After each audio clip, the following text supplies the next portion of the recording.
Esto es El Cernidor. Otros ya te contaron las noticias. Nosotros te contaremos la verdad. Conducen Álvaro Alfonso, Amodio Pérez y Horacio Lampariello.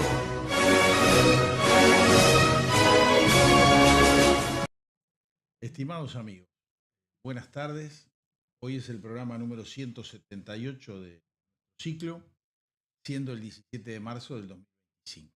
Me acompaña, por supuesto, Caraballo en la parte de controles, que nos soporta a nosotros y no es poca cosa, y mi amigo Álvaro Alfonso a mi izquierda, o sea, a la derecha de su imagen, y no nos acompaña, pero está en pronta recuperación, don Héctor Amodio Pérez, el cual está con un poquito de estado gripal, pero no pasa de eso, ¿no?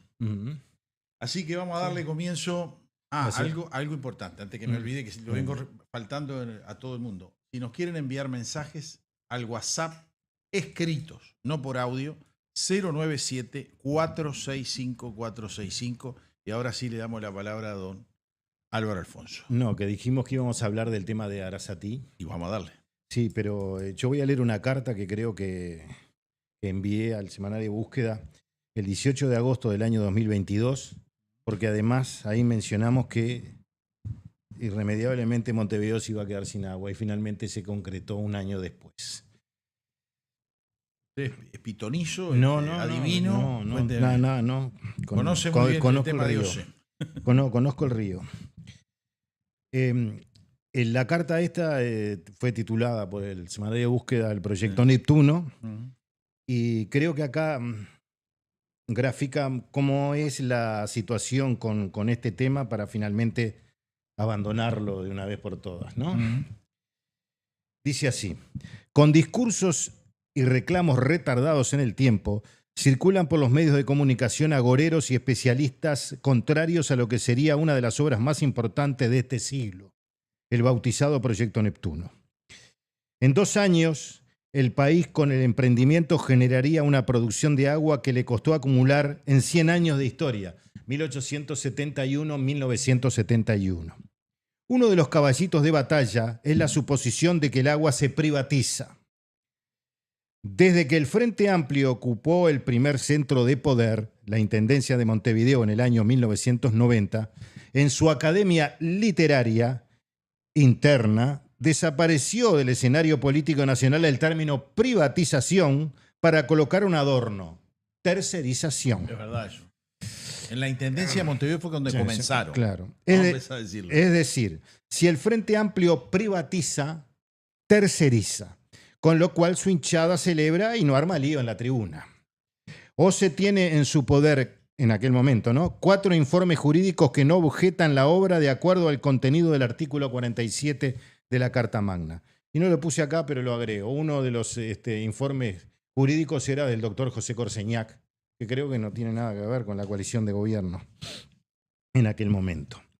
El organismo estatal seguirá siendo el prestador del servicio, por lo tanto no se viola el tan manido artículo 47 de la Constitución de la República, que al decir del constitucionalista a grado 5, doctor Augusto Durán Martínez, el texto plebiscitado en el año 2004 es uno de los peor redactados de nuestra Constitución. Está mal redactado desde el punto de vista gramatical y del punto de vista jurídico, lo que provoca serias dificultades interpretativas. Lo más ridículo es que esta obra imperiosa para el futuro abastecimiento de agua a la zona metropolitana tiene una historia de más de 20 años. 9 de enero del año 1998, título del diario El Observador: o se planea construir usina potabilizadora, y era en ese lugar. Por lo tanto, no es un capricho del gobierno. Estamos hablando del gobierno de la calle Pau, ¿no? Si algo es ineludible que permitirá a la sociedad tener la seguridad que no tendrá problemas serios del servicio hasta por lo menos el año 2060.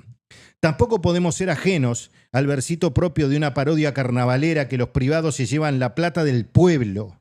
Esos privados, el consorcio en cuestión, son prácticamente los mismos que hicieron trabajos para el Estado durante 15 años de los gobiernos del Frente Amplio. Es decir, que antes los aceptaron, eran buenos cuando ellos ostentaban el poder. La postura asumida con la privatización la vamos a pagar con un vintén.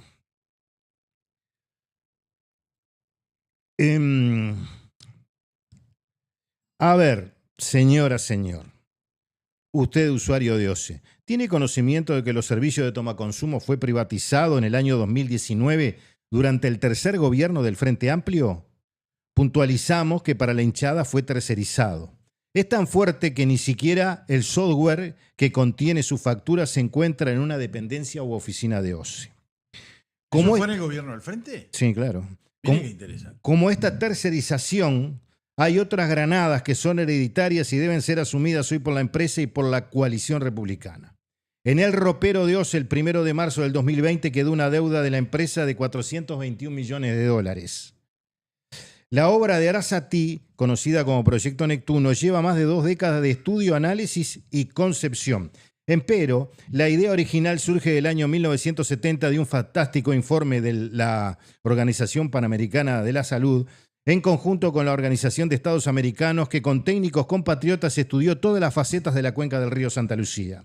En el documento recomendaron la construcción de varias represas, entre ellas Paso Severino, la búsqueda de fuentes alternativas, por ejemplo, a la que nos estamos refiriendo, además de insinuar que en el futuro podría generarse un boom agrícola ganadero en la cuenca, como ocurrió décadas después. El proyecto Neptuno es la propuesta más compleja debido a que está integrado por una nueva planta potabilizadora, también por una captación de agua de 2 kilómetros mar adentro en la zona del Río de la Plata, una línea de bombeo similar a la quinta línea, en aquel momento iban a ser de 1.500, ahora son de 1.200, y una tubería de unos 80 kilómetros, la más extensa de la historia del servicio de agua. ¿Cuántos están en conocimiento, especialmente aquellos del versito, que el agua es de todos, del costo del gasto social que tiene OCE? Son 12 millones de dólares anuales. Muy bien. La mitad del costo social es producto del plan de emergencia, 6 millones de dólares. Ahora, una emergencia es 1, 2, 3 años, pero 17 en aquel momento, ahora son 20 ya. Con la parodia del versito de los recortes, elaboran sesudos informes y dicen que el presupuesto del organismo fue rebajado a 200 millones de dólares y que esta decisión dejará fuera la construcción de la represa de Casupá. ¿Es en serio o una broma de mal gusto? ¿Quién gobernó los últimos 15 años? Si el presupuesto de OCE bajó, la órbita del Frente Amplio era tan superior, ¿por qué no hicieron la represa de Casupá y reclaman ahora que lo haga el gobierno de la coalición republicana a todo trapo? Vociferan lo que pudieron hacer y no hicieron por incapacidad, al igual que la obra de los lodos de aguas corrientes, obra más prioritaria que la represa de Casupá. La obra de los lodos sigue en el debe del Estado, aunque por lo menos circula algún proyecto concreto para desarrollarla. Deben tener presente la situación grave hace varios años de la cuenca del río Santa Lucía e insuficiencias que golpean directamente en Montevideo y la zona metropolitana. Lo que se busca con el proyecto Neptuno es evitar riesgos y solucionar un grave problema. Nos llama la atención negativa contra el proyecto Neptuno. Esto lo decíamos en el año 2022. Es casi la misma maquinaria del no cuando se proyectó la construcción de la quinta línea de bombeo. Hagamos un poco de historia. En otra obra de envergadura vinculada al agua potable y a la postura con el Frente Amplio en el Llano, durante el gobierno de la calle Herrera, 90-95, en la misma línea del Neptuno estuvieron en contra de la construcción de la quinta línea de bombeo. ¿Alguien me puede explicar por qué, si el Frente Amplio estuvo en contra del emprendimiento de la quinta línea de bombeo, después cuando llega el gobierno construye la sexta línea? Y somos claros, estuvieron muy bien en poner en funcionamiento la sexta línea. El puntapié inicial de la quinta línea de bombeo lo dio el 16 de agosto del 93, nota 44 de la señora ingeniera Emma Ferro, estableciendo que era imprescindible aumentar la capacidad de aducción y dar respaldo a otras líneas de bombeo. El proceso se extendió durante 5 años, 2 gobiernos. Debo destacar la celeridad del trabajo de los técnicos de OCE, del directorio de la Comisión Calificadora y de los gobiernos nacionales de la época, presididos por la calle Herrera, y la continuidad para culminar todo el proceso del doctor Julio María Sanguinetti al asumir la segunda administración. Lo menciono debido a que no es común en el Estado la velocidad para concretar obras de gran envergadura como fue la que mencionamos. En el año 93, y tengan en cuenta estos números, el consumo diario máximo era de 434.000 en el año 83, 434.000 metros cúbicos por día. 10 años después pasó a 497.000. Hoy Ya en aquel momento teníamos pico de 700.000 y para el 2040 840.000 que podrían ser picos de 900.000 metros cúbicos por día. Los técnicos de OCE, esto en relación a la quinta línea, advirtieron en el 93 que las zonas más deficitarias de Montevideo eran los barrios Unión, Cordón, Centro, Pocitos y Piedras Blancas, en Canelones, la zona costera de la Ruta 8, en la periferia de Las Piedras y el tramo de Las Piedras y Pando. Y Paro. Es decir, que si le hubiera hecho caso al Frente Amplio, todos esos lugares hoy no se hubiera hecho la quinta línea de bombeo, no tendrían agua, ¿no? Pero aparte el argumento suyo, que lo da en la carta, es bien recto, es una línea. Y se lo voy a explicar fácil, señor televidente. Ellos se oponían a la quinta línea de bombeo. La quinta línea de bombeo la hace el gobierno de la calle Herrera, ¿correcto? Sí. Continuándola con Sanguinetti, de Sanguinetti. que la terminó inaugurando. Pero cuando gana el frente, hace la sexta línea de bombeo. Entonces, para llegar a la sexta pasaste por la quinta. Claro. Por lo tanto, ellos son, se lo voy a simplificar, acá llegó un mensaje terminado en 336, escuche. Solo por llevar la contra. Eso es la actitud del frente. Y el señor Ortuño y sus problemas vio que es la única forma de hacerse sentir. Pero en Buenos Aires el mundo sacan el agua del mar. Sí. Que Buenos Aires tiene tres tomas. Tres plantas. Y acá, en Juan Lacase, Colonia, pero sigo. Claro, Juan Lacase y Colonia también. Sí. El déficit se solucionó con esta gran obra, al igual que los resultados que aportó la sexta línea. Sin embargo, no solo están bombeando el proyecto Neptuno, sino que en la década de los 90 pasó algo insólito que no podemos pasar por alto. Y aquí voy a hablar de un tema que duele, ¿no? Que es la corrupción. Lo que no sabemos es si hoy, en ese momento era senador de la vertiente artiguista Enrique Rubio, actuó como una especie de delegado sindical de la empresa brasileña Odebrecht. Recordemos que Rubio hizo una interpelación porque no llovía, ¿no? Durante la sequía. Nunca vista en el Parlamento que... El 13 de junio de 1995, en su función de diputado, en el marco constitucional, Rubio elevó un pedido de informes a OCE preocupado por la no precalificación de Odebrecht en la licitación internacional 97 para la obra de la construcción de la quinta línea de bombeo. El Tribunal de Cuentas ratificó más tarde lo actuado por la comisión calificadora que otorgó la construcción de la obra a Antonio González Espina, Isoluc Watt de España, Tajal de Israel, que desarrolló el proyecto de ingeniería, y Pomusson de Francia, que se encargó de las tuberías de fundición dúctil de 1500 milímetros, considerados en la época como los mejores caños del mundo. Pare un poquito. Sí. Usted me dice que este hombre era el CEO, como se dice ahora, de Odebrecht. Odebrecht fue la empresa en Brasil que coimió hasta el perro, ¿no? No, yo creo que más que el perro, el gato también. Mire, escuche esto, lo que voy a leer ahora. La comisión no precalificó a Odebrecht al constatar el incumplimiento de lo exigido en el pliego de condiciones. Es decir, si se le hubiera hecho caso a Rubio, mire lo que iba a pasar. La decisión de la comisión calificadora, integrada por reconocidos técnicos del organismo, se dictaminó que la constatación del incumplimiento de lo exigido por el artículo 4.7 del pliego, al no identificar las válvulas de la compuerta, las válvulas mariposa, las válvulas de aire, las juntas de montaje y los venturis, tampoco se incluyó en la oferta la información requerida sobre el conjunto de elementos necesarios para el montaje de los aparatos. A juicio de la comisión, la falta de esta información implicaba que el suministro ofrecido no estuviese determinado, lo que constituía un apartamiento fundamental, ya que los aparatos y sus elementos de montaje eran componente esencial para definir la calidad de la obra al afectar directamente el funcionamiento de la operación y el mantenimiento de las tuberías. Es decir, que con todo lo que cerraban acá, podían coimear al que quisieran, ¿no? Igual, como muchas licitaciones importantes, tuvo el chisporroteo correspondiente por sospechas del que siempre pierde, en esta oportunidad en la cancha y también en la liga. No podemos solayar que Odebrecht resultó ser un envoltorio corrupto y fascineroso que roció el continente americano y africano de coimas a diestra y siniestra, dejando el tendal de presidentes de Estado. De repente, en esa época, empresarios eran muy honestos y no sobornaban a funcionarios públicos. Pero, un detalle a tener en cuenta. El Lava Jato destapó que Odebrecht pagó coimas en Brasil por $349 millones. En Venezuela, 98 millones de dólares.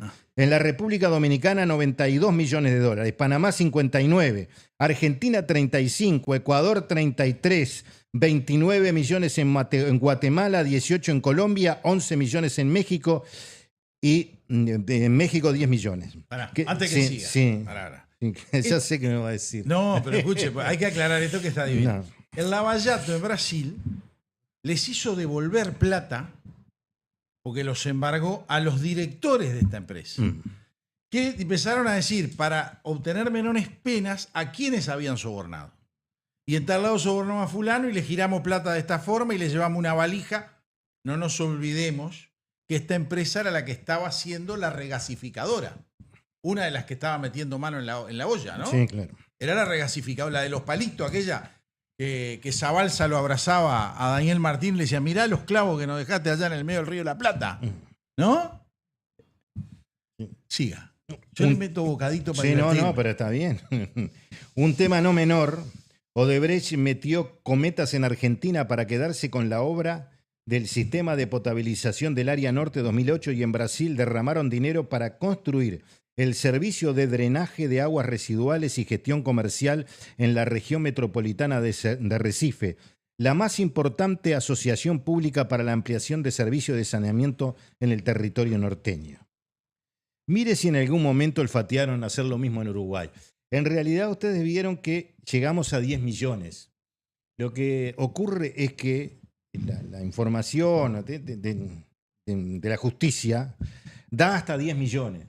Pero seguramente, más para abajo, hubo coimas en otros países que no están nombrados acá. Sí, hasta cuando dejaron contento al juez con todo lo que habían abierto la boca a los brasileños. Ahí está. Para salvar el pellejo de que les dieran pena domiciliaria más corta, ¿no? Lo que está muy claro con la privatización o tercerización es si este emprendimiento, el Neptuno, o algo parecido, no se lleva adelante, la zona metropolitana correrá el riesgo de quedarse sin agua. La carta es del 18 de agosto del año 2022. Pasó un año después, ¿no? Vamos a la historia durante las administraciones del Frente Amplio. Diario El País, 22 de abril del 2009. Montevideo colapsa sin aviso. Nunca se acordaron en el 23 cuando hablaban del agua salada, nunca se acordaron de esto. El 23 de abril del 2009, el mismo matutino titula en portada: colapso de agua desató crisis en sistema de salud.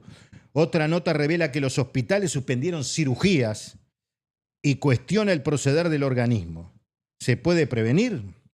Un ejemplo, cómo funciona hoy en el mundo. En Israel las plantas de agua potable trabajan anualmente por lo menos. No trabajan, debo decir, durante 3 semanas se les hace reparación y mantenimiento. Y esto, que la ciudadanía, la mayoría, no sabe, la usina de aguas corrientes no puede dejar de trabajar por unos minutos debido a que ya Montevideo tendría problemas del servicio de agua. Los funcionarios e ingenieros saben que si hay algún percance, no pueden demorar más de 30 minutos en poner manos a la obra ante la gran posibilidad de que se corte el servicio. Es decir, deben detectar el problema casi al mismo momento que se presenta. Hoy el servicio de agua potable para abastecer alrededor de 1.800.000 personas está atado con una frágil alambre. Un solo reservorio de agua, la represa de Paso Severino. Una sola fuente, el río Santa Lucía. Una usina, aguas corrientes. La respuesta es obvia. La preguntita: ¿cuántas posibilidades hay de que la zona metropolitana se quede sin agua? Tal vez 1 en 1.000.000. Pero se dio. Y se dio.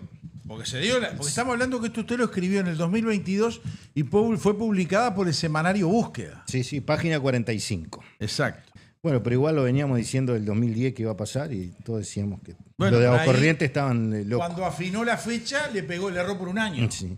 Nostradamus andaba como usted. No, 2 por 3 hay eventos que pasan desapercibidos, que también poco se conoce, que se solucionan pero que pueden provocarlo. Y si pasa, es una catástrofe, una película de ciencia ficción, como muchas veces me dijo el fallecido ministro Eleuterio Fernández Huidobro. El problema no será beber agua, sino las aguas hervidas. Sin agua no hay saneamiento, lo que provocará el colapso del sistema de salud, un destrozo a nivel educativo y hasta la suspensión de algo que para mucha gente tal vez sea más importante, un clásico entre Nacional y Peñarol. Cierto, sí. ¿será necesario o no hacer la obra del Neptuno? O algo parecido. Y contar con otra fuente y otra usina para el servicio a la zona metropolitana. En realidad, esto es se le deja una solución que además resolverá la actual y real contaminación del acuífero Raigón con el metal pesado del arsénico, ¿no? Eso por un lado. Y por otro lado, la otra gran discusión ahora es el tema de la financiación. Entonces dice, no, porque van a dejar fundir todo, 900 millones de dólares. Bueno, si esto se hiciera por los carriles de pedir préstamos internacionales, más o menos cuesta lo mismo. Porque primero que el préstamo hay que pagarlo y si se invierten 300 millones de acuerdo a hoy, el tema de la deuda externa a Uruguay, 5,5 de... Claro, sube. Un poquito, hay que ver, Claro.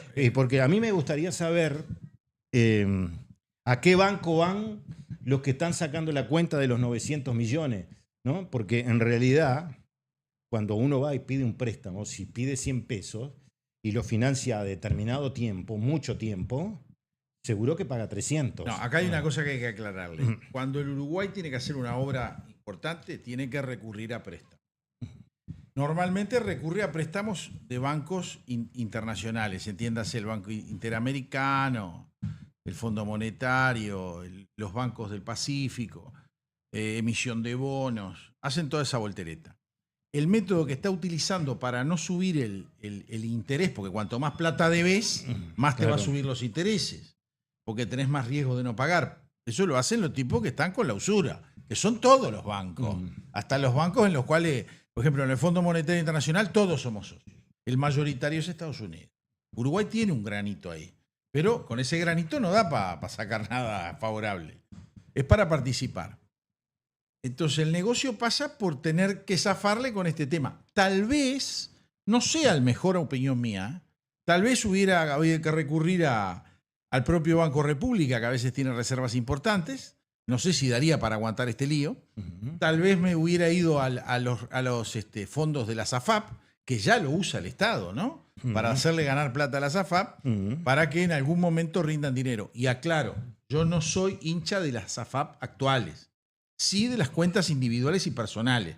Porque yo para mí, y lo voy a decir a tono de información pura, el BPS es el sistema Ponzi para malversar los fondos de todos los uruguayos porque le cargan todos los líos, menos los que tienen que pagarle a los jubilados y los pensionistas. Pero volviendo a este tema, este es un tema, una salida elegante para deber menos plata al exterior. La plata la vamos a deber igual. No es menos, porque son 300 si usted hace un préstamo de esos comunes que usted está mencionando. Sí. Es un 90% más, y ahí ya llega a 570, y después el mantenimiento de los 20 años llega a la misma cifra de que se está en juego.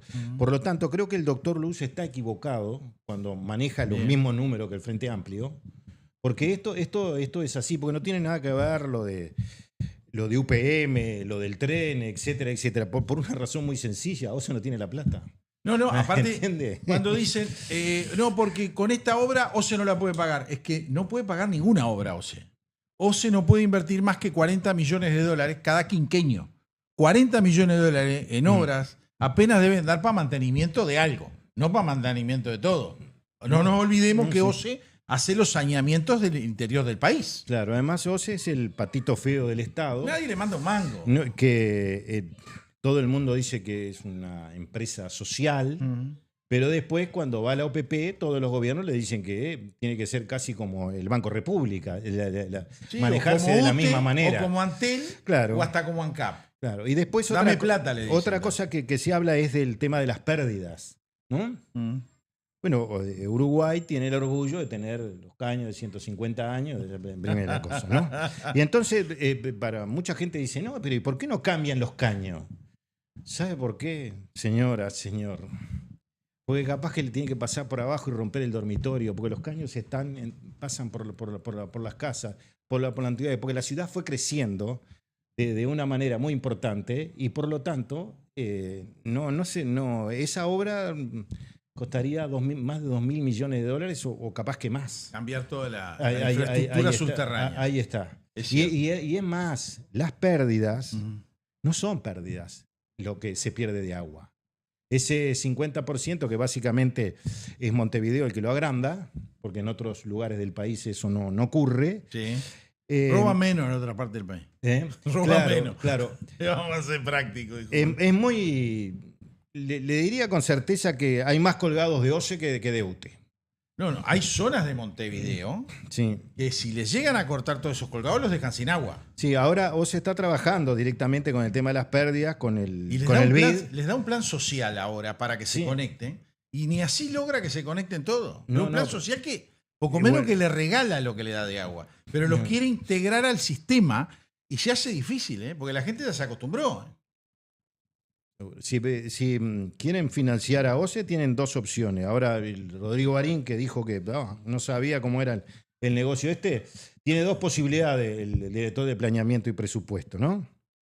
O pone plata o pone plata. No, o afina y va al Parlamento y le pide al Parlamento que le vote 100 millones de dólares por año para OCE, o tiene que aumentar la tarifa, ¿no? Seguro. Y aquel que hoy paga 600 pesos va a tener que pagar 1.800. Pero esa es una cosa que ya le trasladamos al Frente Amplio. Mire, acá yo tengo un mensaje que yo en parte coincido y en parte no. Es del celular 175, finalizado en 175. Dice, no se puede tomar agua de la cloaca que drena al sur de América. Deberían hacer un plan a largo plazo para hacer cientos de represas para tener fuentes de agua para consumo humano y riego. A ver. La represa, ahora si están en cuestionamiento hoy en el mundo, todo el mundo quiere eliminar represa y nosotros la queremos construir. Siempre vamos en... No, pero no es un tema de... Espere un poquito. Las represas van a ser necesarias hoy y en el futuro. No las va a poder eliminar. Por más que la gente diga, la quiero eliminar, no puede. El gran problema que nosotros tenemos, nosotros podríamos tomar agua del Río de la Plata en tomas más arriba. O sea, tenés que arrimarte más a lo que es el río Uruguay, que sigue siendo una media cloaca, ¿no? Porque tampoco piensen que el río Uruguay, que el río Santa Lucía es la viña, porque hoy se gastan 12 veces más productos para purificar el agua de lo que se gastaba hace unos años atrás. ¿O me equivoco? No. Entonces, acá no es un tema de tomar el agua de los ríos de agua dulce y no tomar agua del río de la Plata, que técnicamente puede haber días que tenga agua con sal, salada. En el punto que encontraron parece que normalmente lo máximo que ha sucedido en el Uruguay son 10 días al año y no más de eso. Igual tienen previsto hacer lo que ellos llaman un polder, que es como un gran reservorio de agua para esos 10 días como reserva. La otra opción era continuar esos 80 kilómetros que tienen que hacer hacia arriba, pero se multiplicaba por 2 solo instalando las cañerías para llegar a tomar más arriba. Yo creo que esta es una solución alternativa que les termina saliendo más barata que la de estirar el caño hasta mucho más arriba, ¿no? Lo dijo Castañino, el gerente general de OCE, hasta hace unos días, supongo. Sí, pero quiero hablar de la salinidad después que termine. Está bien, pero espere que le estoy contestando el 175. Sí. O sea, si fuera por mí, yo iría y tomaría agua directamente de los reservorios subterráneos. Tenemos el Raigón, que no es el mejorcito porque viene media contaminada. Tenemos el Guaraní al norte, que ese es muy puro, que es el que realmente, por ejemplo, toma agua a Paraguay. Paraguay toma agua del reservorio Guaraní, de ese mar subterráneo que tenemos. Pero esto no es todo blanco ni todo negro. Hay que buscar el punto medio en donde el Uruguay a esta altura lo pueda pagar. Y estoy de acuerdo que no me gusta tomar agua de cloaca. Pero más o menos esta. Te voy a decir lo de la salinidad. Esta es información oficial, es información de una sonda multiparámetro. Es de la Facultad de Ingeniería de la UDELAR. Desde el 12 de marzo del 23 hasta el 4 de febrero del 2024 no se presentó ningún evento de salinidad. Ningún evento. ¿No? ¿Ninguno? Ninguno. En enero del 23 y febrero del 23 solo se presentaron eventos en horas de salinidad mayor a 0,45 PSU. Desde el 12 de marzo del 23 hasta septiembre del 24 solo ha habido un único evento de salinidad de 23 horas el 4 de febrero de 2024. No se registraron eventos de salinidad desde el 12 de marzo del 23, salvo el 4, como dije, de febrero. En 486 días, solo se registraron 23 obras de salinidad, es decir, 0,2% del tiempo, 0,72 días por año, menos de un día por año. Entonces, si quieren hacer otros estudios, bueno, vayan y hablen con la Facultad de Ingeniería. Y la UDELAR no es precisamente con la proclive sonda, seguro, con al la sonda, gobierno que acaba de partir. Claro. Vamos a ser medio Claro, pero realistas. son los últimos valores de la sonda multiparámetro. Entonces, está todo bárbaro mentir, ¿no? Pero no tanto. Y quiero, para terminar con esto. Tengo más mensajes. Sí, pero quiero. Creo que levantamos la tierra. Sí. Unas declaraciones del hoy ministro de Ambiente, Edgardo Ortuño, en Su Canal amigo. 4. Su amigo. En Canal 4. No, está bien. Cuando estamos en plena crisis hídrica, ¿no? Ah, bien. Mm. Por el 2023. Sí. Si estuviera construida la represa sobre el arroyo Casupá, que propusimos y quedó pronta en la anterior administración, hoy tendríamos un respaldo para las reservas que tenemos en Paso Severino, que están muy menguadas, ¿verdad? De 67 millones de metros cúbicos hoy tenemos útiles solo 25 millones. Y la represa de Casupá, que la realidad de hoy muestra la necesidad y la conveniencia de realizar esa obra, hubiera aportado o aporta 118 millones de metros cúbicos, lo mismo es la necesidad de construir de inmediato. Eso fue lo que él dijo. Si estuviera claro. pronta en Seguro. esa época, Casupá, pero él cuando dice que lo dejó todo pronto es mentira. No, pero mire acá, este cronograma es del 5 de mayo del 2023, pero había sido preparado con anterior oportunidad desde el año 1970, en que en este informe, que todos hablan de él, pero ninguno lo lee, porque mire Era lo que gordo es esto. eso. Mire lo que Años es 70 esto. estábamos en democracia, ¿no? Sí, claro. Sí, ¿Y de el quién gobierno es de Pacheco Areco. Sí, ¿ese informe de quién es? Este es el famoso informe de la Organización de Estados Americanos OEA. con la OEA, que habló de construir todas las represas. Y bueno, entre ellas estaban Severino y Casupá, pero había otras. Y dejó planteado distintas ideas y cosas a hacer hasta el año 2027. Por supuesto que como el Uruguay no hay, lo único que hicimos fue Paso Severino. En el año tenía que entrar en vigencia en 1977 y recién fue inaugurada el 30 de octubre del año 1988. Bruto, atraso. Sí, no, un poquito nomás, pero bueno. 11 la cosa. años, padre. Ahí está, el mismo atraso de esto, ¿no? Porque De esto Casupá. fue hecho por técnicos del Frente Amplio. 1970, yo le voy a dar la fecha cuando estaba pronta la represa de Casupá. Dígale a usted, porque si no, no tiene gracia. Espere un poquito. Abajo, termina, bueno. Si quiere. Embalse completo. Se considera tiempo promedio de llenado entre ambos valores 18.5 meses. Febrero del 2026. Claro, entonces. ¿Y cómo dijo el hombre que en el Bueno, 23 yo qué sé. íbamos a tener agua de esto si la hacían en la fecha de ellos? Bueno, pero acá Porque la tenía que parece haber hecho no. el Frente. Y vamos a aclarar una cosa. Miren que Casupá no se hizo durante los gobiernos del Frente porque la faraona, que está más conocida como la faraona, que después le voy a mostrar unos videos de la faraona que son una belleza, y del señor presidente de la República, Yamandu Orsi, la faraona se peleó con el ministro de Economía, le torció el brazo al de aquella época. Sí, pero no es culpa solo de ella, ¿no? No, por eso. Es culpa de todo el gobierno, Está bien. de los tres. Pero ella ¿no? era la que pedía la plata para ante la arena, que se la cambiaron por Casupá. O sea, sacaron a Casupá de la lista. Porque claro, el Uruguay tiene, como decía mi abuela, cubija corta. Acá tenemos sábana corta, acolchado corto. Si le damos a uno, al otro lo dejamos con los pies afuera. Punto. Entonces, por un tema, país chico, no tenemos grandes reservas de nada, solo ganado y ahora con problemas, dijo uno, Sí, y claro. agricultura. Es lo que tenemos. Y sí, turismo, que si hace calor durante 30 días en el Uruguay. Después tenemos que vender, no sé, nieve, que parece que hay un proyecto para poner nieve en Punta del Este, para hacer turismo en invierno, ¿no? Sí. O sea, alguien se dio cuenta realmente que en el Uruguay no podemos seguir vendiendo 30 días de calor. Si Brasil nos mata, nos salva que los brasileros tuvieron problemas con la salga, pero ahora se están poniendo al día porque bajaron los precios top, ¿no? Las bandadas de argentinos y uruguayos que van para el norte, de a montones. Entonces, muchacho, era para el 2026. Decirle a Ortuño que no llegaba ni ganando la elección ahora. Claro. Porque ahora entraron en el 2025. Si lo hubieran hecho en aquella fecha, daba 2026. papelito Dele, chiquito. Pero Papelito mire, tengo chiquito otro de la- mensaje, mientras usted busca el papel. Ah, no, mira, acá lo encontré. Dele, Fácil. lárguelo.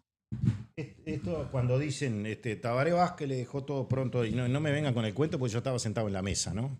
Después de 5 reuniones con el presidente de la República, que se dio cuenta que le habían mentido sistemáticamente con este tema de A él le agua. gustaba que le mintiera, ¿no? No, ¿qué le va a gustar? No, Sí, le esto- gustaba. Y sí, si no, no hubiera degollado 3 o 4 Está. en el camino. y le Mire, acomodaba. este fue la transición de gobierno con 2 obras, Casupá y Coso. Eso Este, fue el este pro- papelito fue. Y ahora se quejan que dicen que Este, le dieron mire, hasta lugar para reunirse. Sí, ahora. pero Manga de acahuete, la verdad.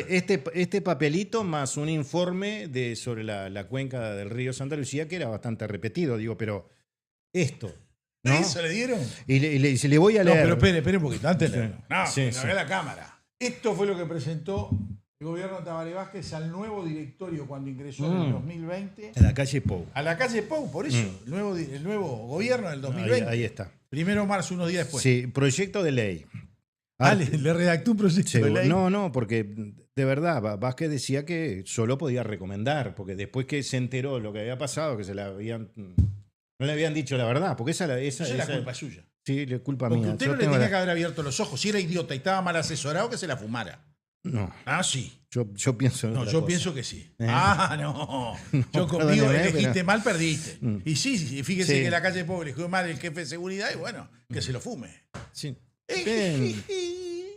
No No le soy gu- condescendiente. No, sé que al Partido Nacional no le gustó que yo intentara llevar adelante esto. Pero es que tenía razón No, yo pienso en el país, no. No, yo una sé que cosa. usted no es blanco, usted es trigueño. No, pero no tiene que haber ser blanco, colorado o verde. La cosa es pensar en el país y no hacer cálculos políticos. Bueno, Y dice así: en virtud de lo dispuesto en el artículo 47 de la Constitución de la República, facúltese al Poder Ejecutivo asignar del presupuesto nacional al inciso 66, Administración de las Obras Sanitarias del Estado con cargo a renta en general, y los créditos necesarios para dar cumplimiento a las siguientes medidas que se encuentran en el Plan de Acción para la Protección de Calidad Ambiental de la Cuenca del Río Santa Lucía, medida de segunda generación aprobado por el decreto 371/19 del 9 de diciembre del 19.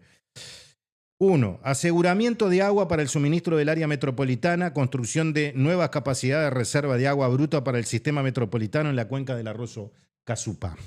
2. Implementación de una solución definitiva para el manejo y disposición de lodos para la usina de agua potable de Aguas Corrientes. Se mantiene la medida establecida en el Plan 2013, involucrando un estudio que considere la mejor solución para dar disposición final a los lodos, tomando en cuenta la información ya generada en análisis previo. En el 2013, el agua de Santa Lucía tuvo olor, cianobacterias, etc. En el Ana- 2013, Seguro. gobierno del frente. Sí, a nadie se le ocurrió agarrar al hombro la represa de Aguas Corrientes y correrla para ningún lado, ¿no? Para llevarla para otro lado, otro río, o el mar, no, a nadie se le ocurrió.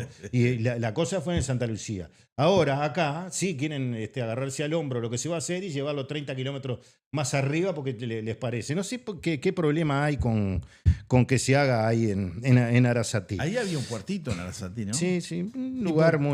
Puerto deportivo. Lanchas rápidas.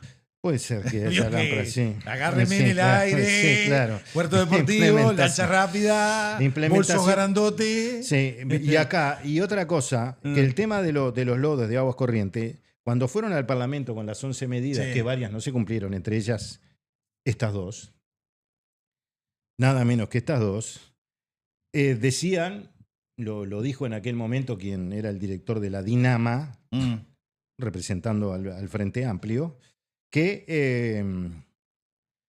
la obra de los lodos iba a empezar y iba a estar pronta para diciembre del 2014. Han pasado 11 años y no hay absolutamente Tampoco nada. llegaron con la del lodo. Y después le pasa el muerto a otro. Y acá claramente se ve que cuando Fernando Pereira dice que Tabaré le dejó, no, Tabaré dejó esto. Dejó una hoja. Yo estaba sentado en la mesa. Usted miente. Fernando Pereira miente le miente a la ciudadanía cuando dice que dejaron todo pronto para hacer Casupá. ¿Cómo era que le decía usted Fernando Coronilla? Fernando José Ignacio. José Ignacio Pereira. Porque el hombre vacaciona en José Ignacio. Claro. Escuche, tengo un mensaje interesante del Bueno. teléfono terminado en 233. Buenas tardes. Hace poco los descubrí por casualidad y ahora no paro de ver los programas anteriores para ponerme al día. Tengo 53 y me interesan mucho los temas del pasado reciente con el enfoque de ustedes y en particular de alguien que estuvo en primera línea de fuego, literal. Un saludo cordial y el deseo de recuperación por don Amodio, el señor Iván. No se cree. Interesante el mensaje. Nos están encontrando de casualidad mucho. Tenemos seguidores firmes.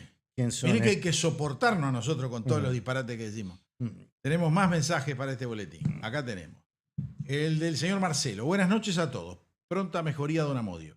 Ortuño, ¿cómo llega a este cargo? Cuando estuvo en el Parlamento, lo único que hizo fue la ley del candombe. Y ahora se nos ríe en la cara diciendo mentiras a diestra y siniestra. ¿No hay nadie que le diga que nos miente? Bueno, mi estimado Marcelo, decírselo decimos. Ahora, el problema es que si usted observa, los medios de comunicación en la República Oriental del Uruguay, ¿tá? Con ese nombre que estamos desde 1918, República Oriental del Uruguay, lamentablemente son muy proclives a los gobiernos de turno. No en vano, creo que puso entre 17 y 19 periodistas de primera línea el señor Yamandú Orsi en cargos de comunicación en todos los organismos públicos sabidos y por haber. Por lo tanto, está medio jodido que algún periodista de los grandes medios de comunicación le pregunte al señor Ortuño o al señor presidente de la República, que es el que lo designa, cómo Cuerno llegó ahí. Vio que lo terminé fácil, ¿no? Cómo Cuerno llegó ahí. Después tenemos otro mensaje del 175. Sigamos el ejemplo de India muerta. Somos productores del mejor arroz del mundo gracias a la visión de productores que respetan y saben manejar el agua, dice. Hablando... A gente que ya lo he dicho varias veces, se debería consultar.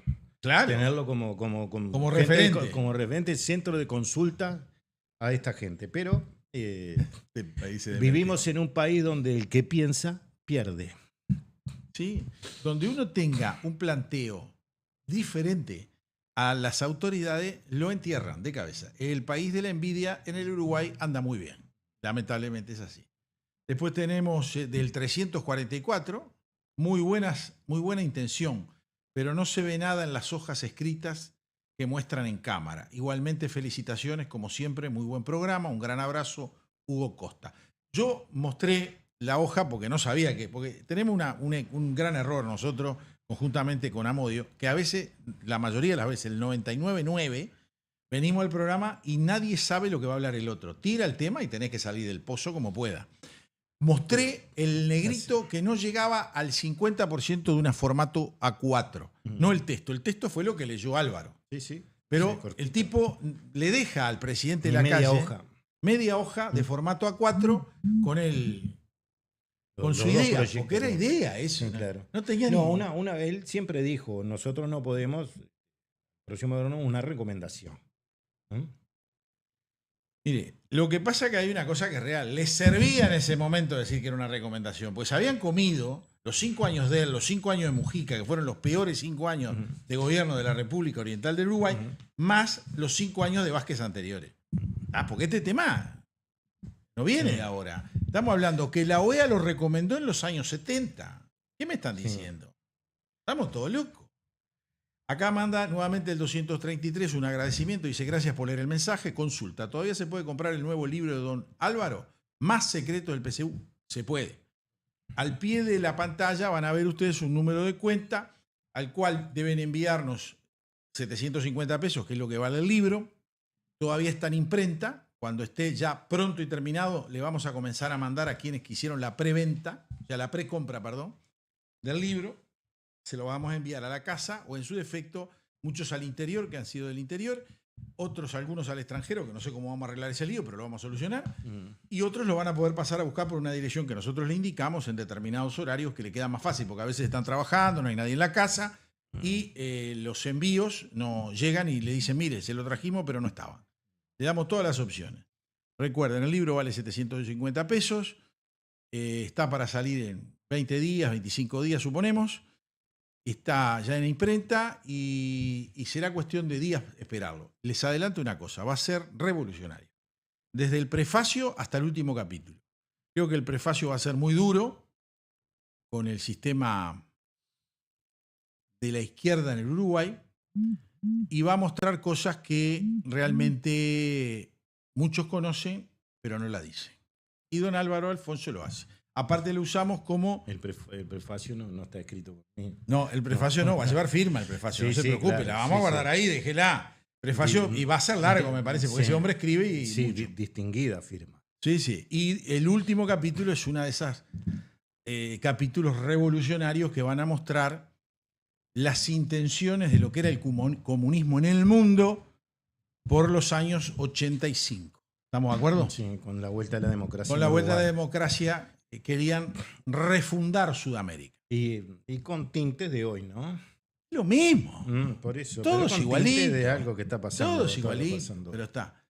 Me lo agradece que le hiciera las aclaraciones. Tengo otro mensaje del 121, finalizado en 121. Investiguen a uno de los almirantes que se postulan a comandante en jefe. Usó marinos para reparar su casa y tiene antecedentes de maltratador de su mujer. Un dato, es de Palmira, no me quemen. No, yo no dije quién era usted porque ni el nombre sé. Leí su final de celular y leí eso otro. ¿Le entraremos a otros temas que Sí, tenemos? claro. Sí.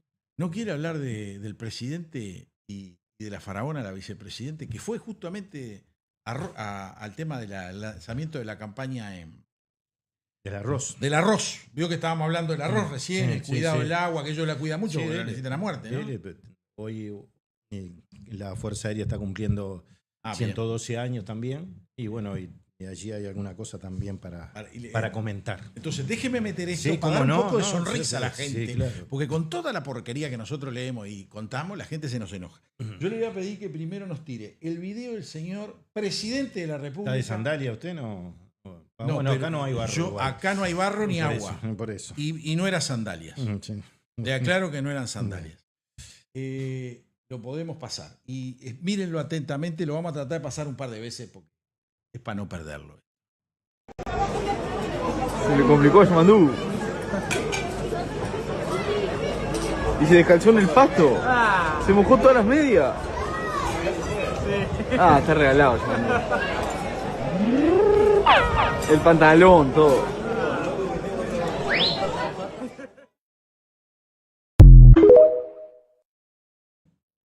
Ahí está. Ustedes vieron un video en donde el hombre se saca los zapatos y eso. ¿Y qué pasa? El hombre se fue a un evento en donde lo único que sobra es el agua y el barro. ¿Está? En el lanzamiento de la cosecha del arroz. Aparte, tradicionalmente el presidente de la República se acerca a un tractor, una máquina Seguro. agrícola, se sube a la Sí, máquina. primero chapoteó, después tenía unos mocasines marrones. Sí. Primero chapoteó, después es bravo allí, ¿no? Y Luego seguro, son todos lo canales, llevaron en una en una camioneta y después el señor de la máquina le prestó unas botas. Claro, y esas botas las tuvo que devolver cuando se iba a tomar el helicóptero para volver, que se las saca. Ya los mocasines estaban arruinados, por lo menos sucios, y se sube de medias a la... El hombre nunca fue a esa zona. No sabe lo que es. Pero no es el único que no lo sabe. Porque sí, bueno, pero el hombre fue bien... Sí, bueno, pero si vos vas a ese lugar tenés que llevar a tu edecán, que lo tenés a un costado, che, tráeme las botas, que cuando me vaya a bajar me bajo de bota. Aparte le voy a decir otra cosa. Por costumbre, la calle Pou, cuando iba a cualquier evento, se bajaba con el helicóptero lejos. Lo bajaron al lado de la carpa. La carpa no voló de casualidad. Voló en un helicóptero que no era el que usaba el presidente de la calle. Es uno un poco más viejo, porque acá los materiales escasean. Dice que pegaba unas sacudidas bárbaras a la carpa. ¿Y qué hacía normalmente la calle Pou? Se bajaba a 500, 600, 700 metros, iba caminando, le iban a pedir la selfie famosa que le pedían a la calle Pou y no molestaba a todo el entorno. Porque bajar esas máquinas, hermosas máquinas voladoras, no generan tranquilidad, generan nerviosismo. A este hombre la bajaron al lado, ahí la pusieron, al pegadito. El que lo asesora muy mal. No, yo no quiero compararlo con la calle Pou, sino pero- defender la institución presidencial, Sí. ¿no? Que es lo más importante. Y todos esos asesores se tienen que dar cuenta de algunas cosas y que el presidente de la República no tenga que pasar por esas situaciones. Claro. Bueno, hoy en los 112 años de la Fuerza Aérea, la ministra llegó más tarde. ¿O tarde? Llegó más tarde. Pero había empezado ya el negocio. No, porque... Faltaba la ministra. Claro. O sea, espere un poquito. Sí. ¿Llegó después, Que el presidente... tarde o antes del presidente? No, antes del presidente no, el presidente llegó antes. Es un error porque ella la tiene que Sí, claro. recibir Bueno, a quien es su comandante. sabe qué es lo que... Protocolarmente. Claro, pues si usted tiene una decena de asesores o más, sabe que la anfitriona es el ministro o la ministra. Sí. Bueno, lo que pasó hoy llamó sumamente la atención y eso es lo que creo tenemos que cuidar. Porque digo, los protocolos, la formalidad, es importante, especialmente en estos asuntos militares. Los agregados militares extranjeros les llamó mucho la atención. Porque, ¿qué pasa en sus países? El ministro o la ministra llegan media hora o 20 minutos antes que el comandante en jefe. Es el presidente. En este caso, el comandante en jefe de las Fuerzas Armadas es Yamandu Orsi. Bien. ¿Ah? Y bueno, y hoy fue al revés. Comentaban, ¿no? Esta situación. Y creo que no es conveniente. Tienen que darse cuenta de muchas cosas, de los formalismos que son importantes para después poder desarrollar su tarea de otra manera. A usted, por ejemplo, si usted sale Nacional o Peñarol a la cancha, el Diente López no se puede quedar en Nacional en el vestuario y este muchacho... Fernández. Ahí está en el vestuario. Sí. Y salir 10 minutos después que el cuadro entra a la cancha, ¿no? Bueno, esto es lo mismo. Y además el protocolo en el tema militar vio que es muy... Son muy estrictos. Estrictos, claro, muy perspicaz. Bueno, entonces se ve que ella no lo entiende así. No, pero lo vas a tener que entender. Y digo, no es una crítica para decir, oh, qué horrible. No, es que para que se tome conciencia y que los asesores, entre comillas, se den cuenta que ¿a dónde vamos hoy? A tal lugar. Bueno, entonces tenemos que hacer esto y esto. Y lo mismo para el presidente de la República. ¿Entiende? Si usted va a un lugar, si usted va al río Santa Lucía y se tiene que subir a un bote, no puede ir de traje y de cosas, porque a veces de repente capaz se tiene que tirar al agua, como nos tuvimos que tirarnos, empujar el bote porque no podía pasar por el barro. Exactamente. No sé, y bueno, y hay varios testigos de eso, ¿no?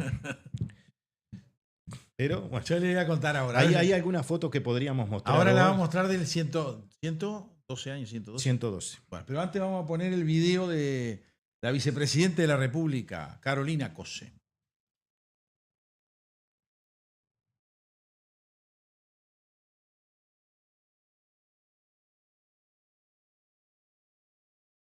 Bueno, ustedes ahí vieron a Carolina Cose, que llegaba al mismo evento del lanzamiento de la cosecha del arroz, que también estaba lleno de agua, fue con unos zapatitos muy lindos, muy coquetos, totalmente inadecuado para la situación.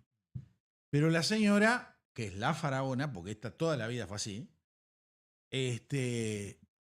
la llevaban con cartones para que pisara en seco. Tenía sus esclavos. Es lo más parecido al Egipto de las pirámides. Por eso el faraona le quedó bárbaro. Los dos señores esos que le llevaban los cartoncitos, está bien, yo no sé si eran de su comitiva, yo no sé si querían ayudarla para que no se ensuciara. Claro, a ella no le dio ni para sacarse los zapatos, claro, a la dama, ¿no? Bueno, esto es el Uruguay de hoy. Pero no termina ahí el Uruguay de hoy. Creo que hay una senadora ahora que fue diputada, Betiana Díaz. Betiana Díaz. De una conferencia de prensa, de una entrevista en una radio, hablando de dar imagen desde el gobierno, en donde tenía una camiseta era la bandera de los 33. Pero en vez de decir libertad o muerte, decía feminismo o muerte. Y ustedes me dirán, bueno, pero hay una ley del primer gobierno del Frente Amplio que derogó que se blasfemara, que se condenara o se penara blasfemar contra los símbolos patrios. Por lo tanto, ella lo puede hacer. Como hacerlo, lo puede hacer. Puede hacer dos cosas. Eso que usted dice Sí. y decirle a su compañero que digan, porque se afanaron la bandera los 33 y que digan dónde está. También Claro, puede ser esas dos cosas. Seguro. Como se ve que no tiene nada que hacer y No. habló de la Ferrari y todo eso, bueno. No, dijo que ella no empezó, ella salió a salvar el tema de la Ferrari. ¿Tá? Dijo que el único que podía reparar la Ferrari Pero no tiene mecánico el Frente Amplio, tiene Magister. no tiene Magister, no tiene mecánico, tiene gente que gasta plata y no sabe ni cómo la gasta. ¿Está bien? Ya el presidente de la República, Yamandu Orsi, multiplicó por 2, ahora yo después voy a leerles la resolución presidencial, los gastos secretos, los gastos reservados. Lo que se gastaban durante los gobiernos anteriores de la calle Pou, bueno, este hombre los multiplicó por 2. Y que yo sepa, la inflación no se fue al 100%. ¿Estamos de acuerdo, no? Ya le encajó lapicito por 2 los gastos reservados. Entiéndase, ¿cómo se emiten los gastos reservados? El presidente de la República decide darle plata a alguien sin que nadie lo controle. Tienen una chequera especial que va con la firma del presidente, ¿correcto? La del secretario de presidencia y un funcionario autorizado de tesorería, a 3 firmas. Y con eso el hombre arregla un lío, yo qué sé. Va por la calle, uno le dice, mire, necesito que no tengo casa. Bueno, espere que le haga un cheque, cómprese una casa. No sé, yo qué sé. ¿Está bien? Jorge Valle, que tenía los gastos reservados, como todos los presidentes de la República Oriental del Uruguay de toda la historia, no los gastaba. Jorge Valle no los gastaba, nada. No sé en el caso de la calle Pou, desconozco. Pero en ese terminó los 5 años, el hombre era un señorito con los gastos. Él entendía que los gastos tenían que ser públicos, porque el gasto reservado no tiene control de nadie. Está decretado por ley. No pasa por el Tribunal de lo Contencioso, no pasa por nada. Nadie pregunta qué se compra el señor presidente o en qué gasta ese dinero. Esos gastos reservados, este hombre apenas asumió, lo multiplicó por 2. Le ganó a la inflación. ¿Vio? Otra noticia de hoy es Sí. la reunión de la Comisión de Asuntos Administrativos del Senado que recibió a la Llera. Se le hicieron una serie de preguntas porque está allí en el tapete Subeña como director nacional de inteligencia. Sí. La reunión fue reservada, se le hicieron casi 20 preguntas, no hay actas, todo secreto. O sea, se declaró secreta la comisión. Sí, pero no hay actas, secreto, porque había dudas, está el tema Moravito, El hombre etcétera, está... etcétera. Y ahora la comisión pidió informes a la Fiscalía en qué situación está una causa judicial. Él tiene unas causas judiciales abiertas por el caso Moravito. Ahí está. Y entonces Cuente va a ser el director del Servicio de Inteligencia, si es que vota en la veña parlamentaria. Igual, de todas formas, va a ser el director, porque en caso de que la oposición no vote en primera instancia, a los 60 días es con mayoría simple y el Frente Amplio tiene los 16 votos en la Cámara de Senadores, que es la que decide el tema de las veñas. Mire, ya que nombró a la Llera, voy a traer un tema que no lo tenía previsto para hoy, pero es muy interesante. ¿Usted se acuerda que el inspector general retirado Roberto Rivero, colorado, riverista, le adelanto porque todavía es riverista, de la línea riverista, que fue director nacional de policía en el gobierno de Jorge Valle. 2000-2005. No llegó al 2005 porque tuvo diferencia con el ministro del Interior, Guillermo Stirling, y se terminó peleando. Y ahí renunció. Fue director nacional de narcóticos. Fue el primero que ocupaba los 2 cargos al mismo tiempo. La dirección nacional, que es el grado 3, el rango 3 del ministerio, ministro, subsecretario, director nacional, y la parte de narcóticos. Y este hombre, hace unos meses atrás, antes de la elección, foto con Orsi, lo asesoró. Yo sé que él le dijo que seguía siendo colorado, pero dijo que entendía que era el mejor candidato para la segunda vuelta. Eso fue lo que expresó en ese momento. A mí me asombró un poco, pero conociendo el estilo de él, yo sé que el Partido Colorado lo tenía muy abandonado, es un hombre muy capaz, muy intelectualmente brillante, tiene su carácter por la formación que tiene, militar, no es, o policial en este caso, no es un carácter dócil, es un carácter muy recto, lo cual a veces enoja hasta a los más amigos. Y el periodista Carlos Peláez, de Caras y Caretas, le hizo una entrevista. Ahora. Y esa entrevista, Caras y Caretas, no la publicó. Lo censuró a Carlos Peláez. ¿Está bien? No le gustó lo que decía la entrevista y no pasó el filtro de Caras y Caretas. Yo que generamos silencio, ¿no? Ni los autos hacen ruido ahora. Sí, claro. Escuche el silencio. Dejaron de pasar. Dejaron de pasar los autos para ver si pescan algo de lo que estamos diciendo.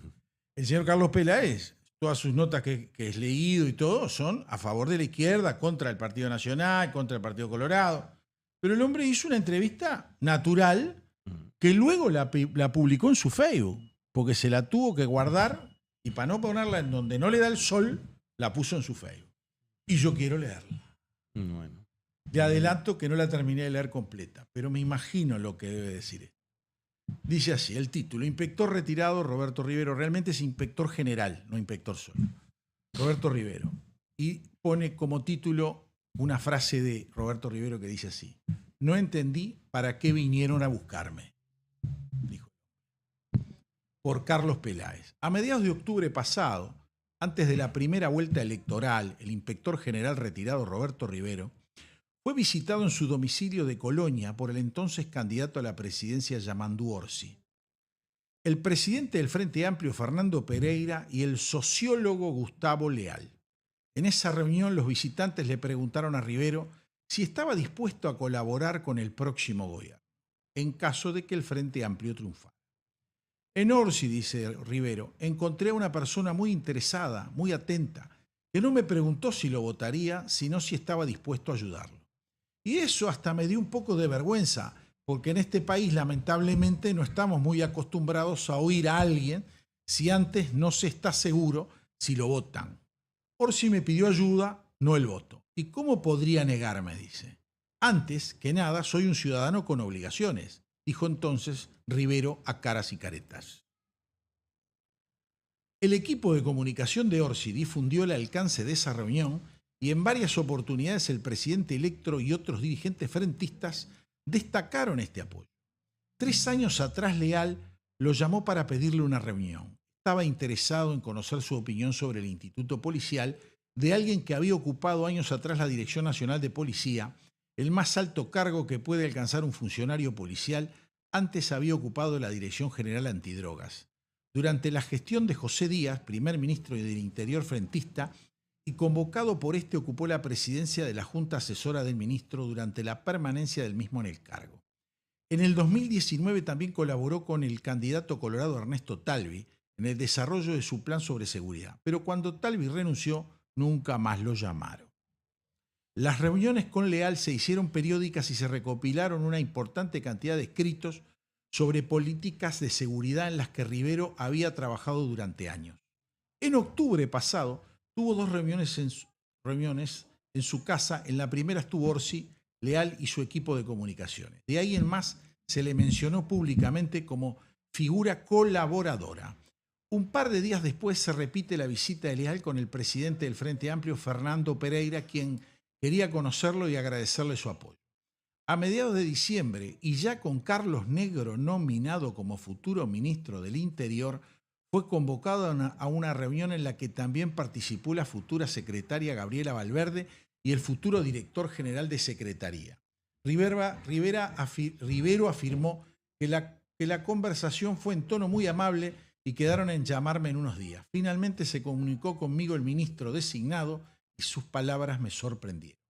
Dijo que para el cargo que se manejaba, director de Asuntos Internos, yo no reunía el perfil para integrar su equipo. Ya se lo había comunicado al presidente electo y este lo había avalado.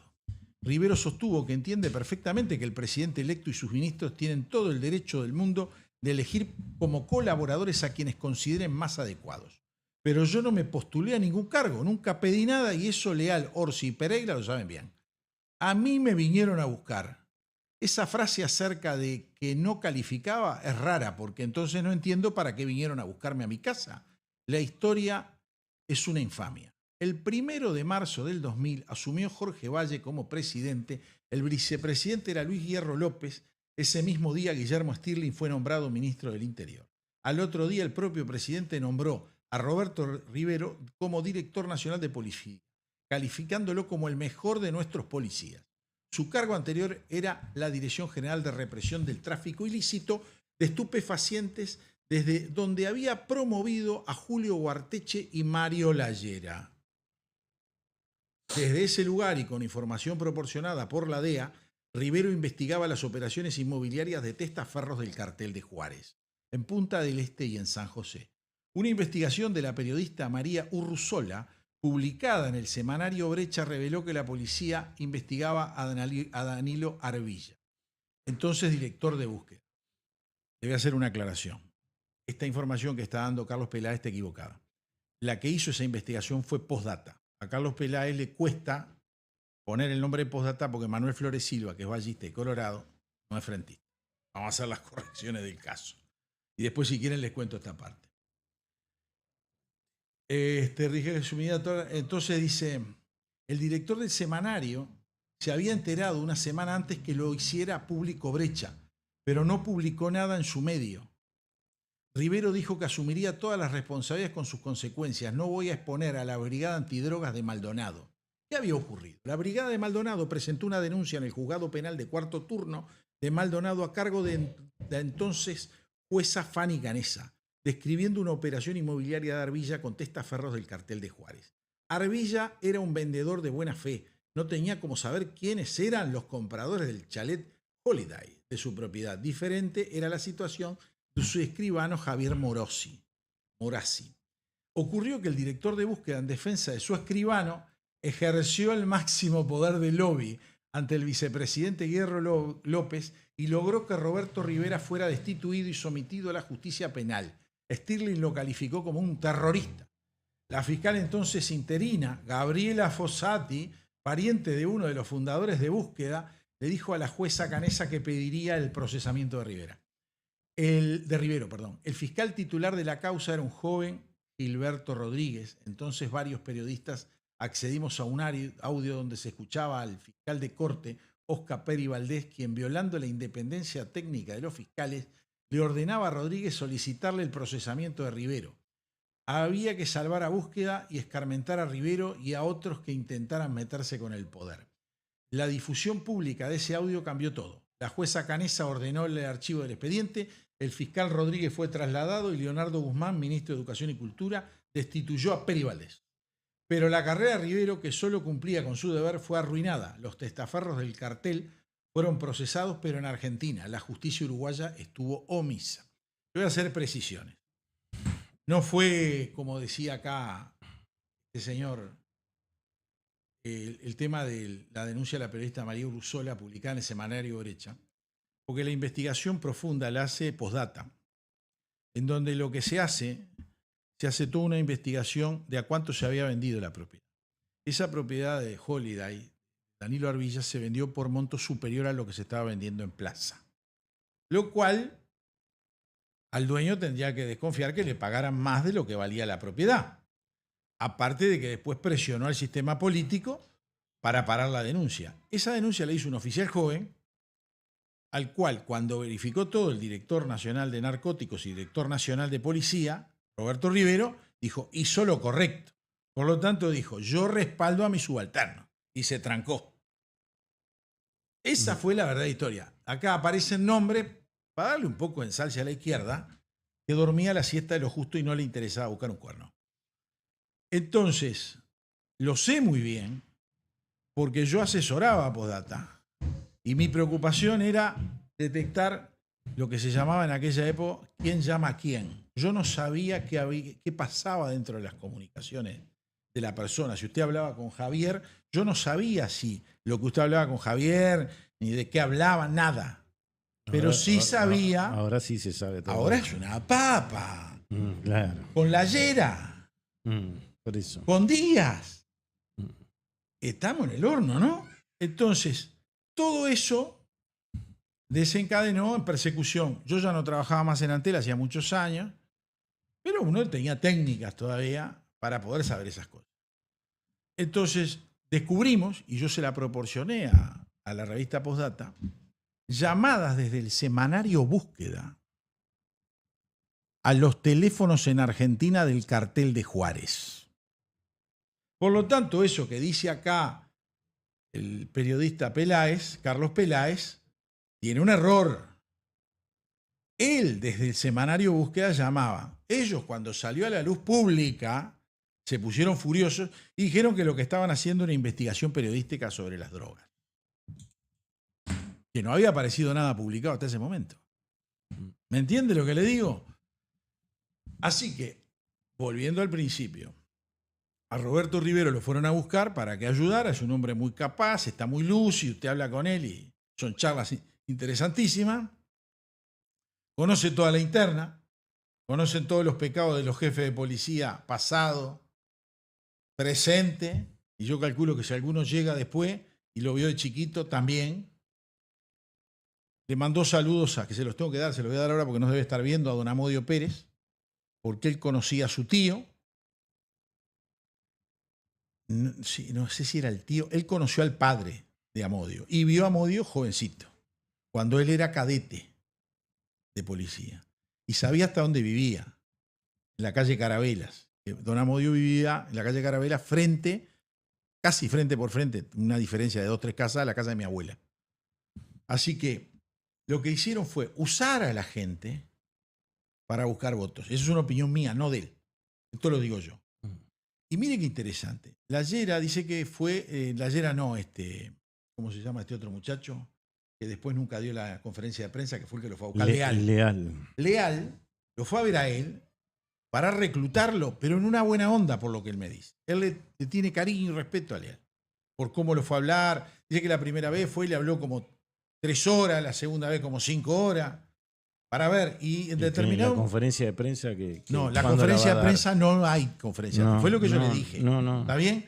Y a él... Si habló 8 horas, podía hablar 10 minutos en la conferencia de prensa y decir a qué fue. Exacto. A Roberto Rivero le dije, che, la Llera tiene abierta una causa. Dice, sí, es una locura que se tenga un cargo ahora, hasta que no se resuelva eso. Si se resuelve, dijo. Lo dejó ahí boyando. ¿Me entiende lo que le estoy diciendo? O sea, a Peláez le censuraron la nota en Caras y Caretas. Yo leí la nota tal cual. Te vaya a Caras y Caretas y no la encuentra. Vio que dije, esta nota para Caras y Caretas. Él la había puesto en Caras y Caretas. Bueno, el tema de la Llera, ahora sido el sistema político está en un brete, ¿no? Porque hay legisladores que no quieren votar su veña. El Frente Amplio la va a llevar adelante de todas maneras. Sí. Para ellos parece que fuera el cargo más importante a cubrir en este momento, que más importante que otros. A la vista está, es el más importante porque es una de las primeras veñas que mandan al Parlamento. Sin embargo, hoy fue interrogado por la Comisión de Asuntos Administrativos, secreto, sin actas, y ahora van a una consulta a la Fiscalía para ver en qué situación está, para después tomar una decisión. Fui 20 años cronista parlamentario, pero conozco cómo es y, si se quiere, nunca vi un caso similar. Sí que no se votara una veña, se esperaban 60 días y después por mayoría simple se aprobaba. Pero no que, no recuerdo que se haya hecho una consulta en este caso la Fiscalía, en otro momento pudo ser al Poder Judicial, a ver cómo estaba la causa para hacer un nombramiento. Sí. Como este cargo, el director del Servicio de Inteligencia, depende del Parlamento Nacional, porque después hay una comisión que trabaja con él, tiene que tener veña parlamentaria como que fuera el presidente ANCAP de UTE o de lo que sea. De OCE, lo que venga. Sí, claro. Pero están en un brete, porque seguramente no convencieron y bueno, y el tema Moravito sigue ahí, ¿no? Nadie sabe qué pasa. Es por ese caso aparte, no es por un caso menor. Sí, pero hubo los legisladores dicen que hubo otras preguntas por este tema, que había preocupación y que le hicieron las preguntas. Lo cierto es que la justicia uruguaya Nunca, porque nunca preguntó dónde está Moravito, ¿no? Porque si le dicen, mire, está en el estadio San Siro, ¿no? Y ahí, en Milán, y bueno, y ahí la justicia le puede mandar un exhorto para con que una serie de declare, preguntas. seguro. Dígame, señor Moravito, ¿es cierto que usted se fue caminando por la puerta de la cárcel central? Disfrazado de policía, Sí, seguro. acompañado de una altísima autoridad de la época. A ver cómo fue.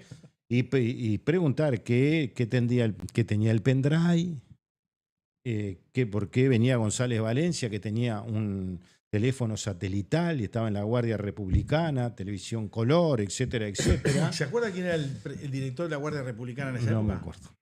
El yerno de Bonomi. Ah, sí, bueno, por eso, pero tenía todas las comodidades y todavía el traslado para reunirse con Moravito. Bueno, pues esas son cosas, dice, no, pues no se puede decir porque lo de hoy fue secreto. Pero uno de los temas planteados es, esto fue canje, digamos, el caso de Jorge Trócoli, de Capitán Trócoli. Es parte del canje. Bueno, ese es el... Te mando a Moravito rumor, y procesame a este. Seguro, el rumor... Ahora, mire que de Uruguay fueron testigos a los juicios de Roma, ¿no? Sí, y los pagó el Estado. Sí, para sí, allá claro, a declarar. sí, y no sí. mandan a uno para llevar un exhorto. Sí, Que lo no, puede mandar pero, por valija diplomática, si quieren. Sí, todo, el detalle de eso está en el libro La entrega de los derechos humanos, quiénes fueron y cuántos costaron los pasajes, etcétera, etcétera. Sí. ¿Te acuerdas que se fue a un partido de básquetbol? Seguro, el 3 de abril, Trócoli debe comparecer ante la justicia italiana, que en primera instancia hubo un fallo de cuando los actúan como vemos las películas norteamericanas. Conjurado. Conjurado. Fue absuelto. Fue absuelto. Y después mandaron Canuto. Claro. Ahí vino la negocia. Seguro, claro. Y después aparece todo este episodio. Y ahora, no hay nadie del Frente Amplio que salga a decir cómo es esto, porque de verdad se podría decir cómo es esta situación, porque no hay nadie preso, solo la responsabilidad para policía, nada más. Sí. No hay nadie políticamente, ninguno fue responsable de esto. Pero Susana Pereira, exdiputada, esposa de Bonomi, era la que organizaba todo este lío, entre otras cosas, aparte de los barras de Peñarol. Escuche, tengo el tema de Besosi. Sí, por eso, claro, ¿no? Estaba esperando para... Vamos, arranca usted o arranco yo. Usted elige. Como usted quiera. Yo tengo parte reducida de la conferencia de prensa. Bueno. Donde él contesta. Para que la gente diga, no, usted está a favor. No. Yo después quiero contar algunas anécdotas que en mi condición de alcalde, porque en algunos casos, por algunas acusaciones que se hacen, Besosi dijo algo que es así, que tendrían que estar presos los 19 intendentes. Claro. Y teníamos que estar presos todos los alcaldes. Y voy a contar algunas anécdotas. Generales. Claro, porque en realidad... Y los ediles, dijo también. En realidad, yo quisiera saber cuántos funcionarios públicos, ya que hacen encuestas como esta que hicieron, que Orsi tiene el 60 y pico % y van 5 días de gobierno, por lo menos espera que tenga 3 meses, yo qué sé, no sé. Antes de hacer las anécdotas, porque se van a enrascar con la conferencia de prensa de él. No, le quería decir lo del decreto 500. Sí. Que hagan una encuesta a ver cuántos funcionarios públicos saben lo que es el decreto 500. No, yo no aburro. ¿Cuántos artículos tiene? El TOCAF. El TOCAF. Vamos a poner y vamos a comentar esas anécdotas porque están relacionadas a lo que dijo él. Parte de la entrevista, de la conferencia de prensa del exintendente de Soriano, Besosi, sobre su... no está procesado, está... Tiene un nombre eso que yo formalizado. Formalizado. Lo de Laura Raffo, que hay muchos que están esperando porque es jugoso, porque es un tema político. Laura Raffo, yo pido a Alejandro Gil, en aquel momento, que reserve hotel para Laura Raffo. Lógicamente que Alejandro Gil es de Relaciones Públicas de la Intendencia, hombre de mi agrupación. ¿Está? Y si es cierto que se reserva, se demora o no se va a pagar, que debió haber sido a pagar por parte de la agrupación, y el hotel la mete en las boletas de la Intendencia, que la Intendencia hay gente, hay cantidad de momentos que da hotel a hombres públicos de toda índole y a delegaciones que no son públicas, pero que por medio de expedientes se da. Y viene ese montón y no sé si hay un error de parte de la agrupación del cual viene ahí. Cuando yo me entero, porque me dice la fiscal, claro, demoraron 3 meses en darse cuenta. Sí, lógico. Cuando la fiscal va, me avisan del hotel, mire que la fiscalía también, pero digo, ¿por qué pagó la intendencia eso? Parecería que tenemos que... ¿Saben el barullo que tiene la intendencia? Las cantidades de cosas. No, ¿qué voy a estar al tanto, hermano? Mirá que también llamaron al presidente Juventud Soriano a ver quién pagó el club Juventud Soriano cuando vino Laura Raffo. Decir que habíamos hecho un recibo. Eso sí, Y te voy a decir otra cosa, y además fueron a palmar, qué casualidad, pidieron, pero siempre cuando tenga relacionado con el Partido Nacional, pidieron empalmar, fue investigación y levantó toda la documentación. Creo que hasta las computadoras se llevaron. Yo estaba de licencia y le digo, me llama y digo, llévense, que se lleven todo. No hay nada para esconder, nada. Y levantaron todo. ¿Sabes qué fin de semana pidieron? Porque el fin de semana que estuvo el encuentro de jóvenes del Partido Nacional, que estuvo la fórmula, que estuvieron todos los senadores, intendentes, diputados del Partido Nacional. No encontraron ni esto. ¿Sabe por qué? Porque no hago esas cosas. Me podría olvidar de pagar un hotel, que no me olvido yo. Porque si yo me tuviera que ocupar hasta del hotel... Pero bueno, pero yo digo que hay veces que puede pasar una cosa de esa. Pero cuando nos enteramos, recomponemos el tema. Recomponemos el tema. ¿Qué vamos a hacer? A ver, funciona así el tema. Va y recompone. ¿Qué vas a hacer? Pero... Y después el tema de Germán Caballero. Que tengan a Germán Caballero por un tema. No quiero entrar en el tema jurídico, yo voy a hacer el tema político. Germán Caballero, hay un audio que Cheveste lo llama, gente de la agrupación Fuerza Blanca, lo llama y le dice, Germán, me faltan 20.000 pesos para terminar de pagar las comidas de los delegados de la elección. Y Germancito, como es él, de gracioso, le dice, dame un ratito que tomo por asalto la intendencia y te consigo 20.000 pesos. Pregunto yo, ¿alguno de ustedes se puede imaginar que Germán Caballero fue a asaltar la intendencia o fue a sacar del cajón de la intendencia los 20.000 pesos? Germán lo que fue a hacer es a pedirle al gaucho 2.000, a mí 2.000, a los cargos de confianza que son de esa agrupación, para poder pagar. Pero, a ver, pero yo qué sé, yo soy muy bruto. ¿Cuál es la estrategia judicial de ahora el MAS, eso sí? ¿Qué va a hacer? No, yo ahí, la estrategia judicial sí que no la manejo. Bueno, yo quise traer un compacto, porque es muy larga, está preciosa la entrevista, dice más cosas, le hacen repregunta, aparte salió a nivel nacional. Claro, el hombre la tiene que hacer desde la chacra, porque como está con domiciliaria, tenés que apilarle. Después le preguntaron si iba a ser candidato, dijo que sí, que no se retira, que cómo iba a hacer la campaña, dijo con los formatos digitales nuevos, si entendía, dijo no, pero me estoy apoyando a los gurises jóvenes de la agrupación, me dijo todo. Pero lo interesante de todo esto es que hay acusaciones por parte de la fiscal que hasta por momentos son ridículas. Una de las intervenciones telefónicas, parece que era la final, la última, lo llama a él, no, lo sé, a quién llamaron, no te preocupes, dice, necesito 20.000 pesos que no nos alcanzaron para pagar la comida de las elecciones a los delegados. Y ya no te preocupes, aguantamos un ratito, parece que hay uno que es muy gracioso, que integra el equipo de ellos, de la lista 903. Partido Nacional. Entonces, como el hombre era muy gracioso, no te preocupes, dame un ratito que voy y asalto la intendencia.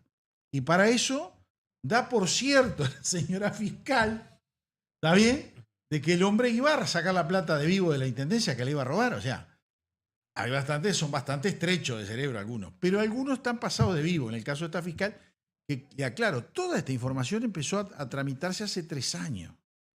La esperó hasta ahora. Y cuando dijo, me ascendieron, porque a la señora la ascendieron a fiscal de Atlántida, Canelones. ¿Se acuerdan que Jorge Díaz fue fiscal de corte? Capaz que se choca con la denuncia del ahora candidato intendente Lerete en uno de los 2 juzgados de Atlántida del faltante de 38 toneladas de alimentos. Que debe estar tirada ahí adentro de un cajón. Claro. Sí, ¿Entendés? sí, Porque- ahora están tareas investigativas. Seguro. Esa es la información Entonces, que pero tenemos. hay más líos para esto. Porque esta señora, que habría que legislar sobre esto, hay cargos públicos que no tendrían que tener permitido la utilización de las redes sociales ni opiniones políticas Que anda personales. circulando algunas cosas. Sí, sí, en no, las pero redes está sociales. en sus redes sociales. No es que estén, que la vamos a leer. Los posteos que compartió la fiscal en Facebook, que para los blancos sirven de archivo. Las publicaciones reposteadas por Estela Alciaturi, Estela Alciaturi, la fiscal que estaba, presentó este caso y se peló para Canelones porque la ascendieron. No lo presentó y se quedó para defenderlo, porque presentás este lío y te tenés que quedar a defenderlo. Yo soy la fiscal de corte y le digo, no, mijita, vos te quedás ahí, aguantame este chaparrón, sentate bien, estudia todo y mantené la Bueno, defensa. Era el tema de hoy de la Fiscalía, ¿no? La Fiscalía General de la Nación. Estaban absorbidos totalmente con este asunto, ¿no? Pero a ver, fiscal Díaz sabemos lo que da. El presidente Lacalle logró apartarlo sutilmente sin violar la independencia técnica. Vino este muchacho, el señor Gómez, un acompañante musical del hombre, porque ya habían estado en el caso Feldman, ¿no? Sí, claro. Los dos habían Bueno, quedado. fue el que archivó. Eran Percivale, Díaz el juez, Percivale el fiscal y después Gómez es el que archiva. El triunvirato. Ah, claro. Del caso Feldman, que lo tiraron a la basura y dijeron que el tipo era un juntador de mugre y tenía armas perfectamente guardadas, con vaselina, envueltas en papel de diario, perfectamente de todo, municiones, tenía todo, y el hombre era un acumulador de mugre. Por favor. Este día era un fenómeno. Y después viene la Silvia Ferrero, creo que es la fiscal actual, la subrogante de los subrogantes. Entonces, las publicaciones reposteadas, ¿qué significa? ¿Las escribió ella? No. Pero le gustaron y las republicó. Porque ella, ¿saben qué dijo? Ah, pero no son mías. Yo no las escribí. Vamos, tampoco tomarle el pelo a la gente. Si vos las republicás en tus redes sociales, es porque estás de acuerdo con lo que se dice. Entonces, ¿qué dicen algunas de estas publicaciones? En rueda de prensa, bueno, ahí las calificó, bueno, el que le dio con un caño fue Sebastián da Silva. La arruinó. Entonces dijo Sebastián da Silva, no hay que ser la CIA ni el Mossad para entrar en los posteos, agregó el legislador en rueda de prensa. Las publicaciones a las que se refiere el senador son algunos posteos de Alciaturi, que Alciaturi compartió en su cuenta de Facebook con críticas al Partido Nacional, porque aparte eran solo contra el Partido Nacional, no le pegaba más nadie. No, pero ahí nombra a la coalición, ¿no? Sí, en una vez le pega a la coalición. Claro. Sí. Cabe aclarar, sin embargo, que la fiscal no El produjo... tema de los papeles de Panamá. Exacto, produjo esas publicaciones y que las reposteó. Sindicato de letristas del Carnaval solicitan al Partido Nacional que afloje con los escandaletes que ya tuvieron que reescribir los cuplés más de 6 veces. Dice una de las publicaciones que Alciaturi compartió el 22 de octubre del 2019. Esa es del 2018. No, 2019. Ella dice que es 2019. Acá. El 21 de octubre del 2019 a las 18 horas 24 minutos. 70 retuiteados y 330 me gusta. Bueno, tiene hinchada la doña también, ¿no? Otra de las publicaciones apunta contra el ex candidato blanco Juan Sartori e ironiza al decir leche gratis para todos los chicos. En este caso, Alciaturi compartió la publicación en junio del 2019. Sí, entonces dice... Ella republica una que era de Marco Correa, que era del 26 de junio del 2019. Ella la republica el mismo día, el 26 de junio del mismo año, donde dice Juan aprovechándose de las incoherencias del Guapo en 3, 2, 1 y hacen una muestra a Juan Sartori con una tarjeta de crédito en la mano que dice leche gratis para todos los chicos con la Vaca Card. ¿Correcto? Después, en el 2016, aparece una publicación también compartida por la fiscal que apunta contra el senador Javier García cuando alguien... Entonces, esto dice, entrecomillados, cuando alguien dice tener un título y no ejerce, lo llevan a la justicia, si no lo tiene y ejerce, va preso directamente, indicó el texto. Esta es una publicación del señor Diego Olivera Macedo, del 19 de noviembre, y el mismo día Estela Alciaturi Miranda, que es la fiscal, actualmente trasladada a Atlántida, la republicó. A ver, luego hay algunas publicaciones en contra de la ley de urgente consideración, la LUC, en el marco del plebiscito impulsado por el PIT-CNT, esta es del 31 de octubre del 2019, 2 días después de que Paola Carazo lo hubiera publicado. Ella se ve que no escribe, lo que le gusta lo republica. Está bien. El programa, dice, para la educación del Partido Nacional, colgado en su página, plantea claramente y sin tapujos que eliminará la representación docente, y ahí sigue, ¿no? Era lo de la ley de caducidad. Lo único que ha mostrado esta señora es que con el Partido Nacional y la coalición republicana no se lleva bien. Entonces, lo primero que tendría que hacer un abogado cuando leen esto ahora es decirle, andate, vos no podés estar en este juicio. Porque vos sos interés y parte, porque vos tenés corazoncito de un lado, que es lo que no deben tener cuando están en la justicia. Tienen que ser equilibrados. Para eso está la balanza, no está para dibujarla nomás. Uno de los delitos es peculado. Sí, Bueno, dele.